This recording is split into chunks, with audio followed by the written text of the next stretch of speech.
বন্ধুরা, আমাদের পরিচিত মুখ লালপুরবাসী, আশা করি অনেকেই আমাদেরকে চেনেন। কোনো উদ্দেশ্যই নাই, হঠাৎ করে মনে হলো রমজান মাস, সবাই রোজা আছি, একটু ঘুরি, কেমন লাগে দেখি, তো সেই উদ্দেশ্যে বেরোচ্ছি। এই মুহূর্তে আমরা একসাথে বেরোতে যাচ্ছি, দেখা যাক কি হয়। আসসালামু আলাইকুম বন্ধুরা, কেমন আছেন সবাই? রোজা রেখে আমরা 3 বন্ধু বের হয়েছি এক অজানা উদ্দেশ্যে। গ্রামের আঁকাবাঁকা পথ ধরে চলছি 3 বন্ধু। কোথায় যাব সেটাই জানি না। এখন শীতকাল প্রায় শেষের দিকে, গরমের ছোঁয়া পড়ে গিয়েছে অনেকটাই, কিন্তু বিকেলের মিঠে বাতাস একদম অন্যরকম। চলুন আমাদের সঙ্গে এই ছোট্ট অ্যাডভেঞ্চার উপভোগ করা যাক। আমরা এখন গ্রামের মেঠো পথ ধরে এগিয়ে যাচ্ছি। চারপাশে শুধু সবুজ আর সবুজ। গ্রামের নিরিবিলি পথ, খোলা বাতাসে যেন এক অন্যরকম শান্তি।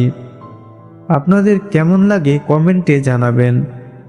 গ্রামের রাস্তাগুলো দেখলেই যেন ছোটবেলার কথা মনে পড়ে যায়, যখন আমরা সাইকেল করে ঘুরতাম, খেলাধুলা করতাম। দেখুন, ওখানে কিছু জেলে ভাই মাছ ধরছে। এই মাছ ধরার পদ্ধতিটা কিন্তু গ্রামের মানুষের কাছে খুব পরিচিত। ছোট ছোট পুকুর, নদী থেকে এভাবেই মাছ ধরা হয়ে থাকে। এই মাছ কিন্তু একেবারেই টাটকা, যা শহরের বাজারে পাওয়া যায় না।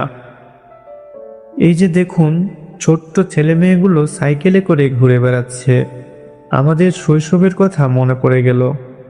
আমরাও তো এমন করেই বিকেলবেলা সাইকেল নিয়ে ঘুরতাম, বন্ধুদের সঙ্গে দুষ্টুমি করতাম। আজকের এই ঘোরাঘুরিতে যেন ছোটবেলার দিনগুলিতে ফিরে গেলাম।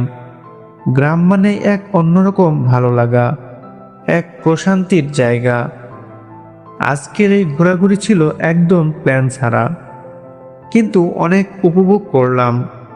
আপনারা বলুন, রোজায় এমন ঘোরাঘুরি কেমন লাগে?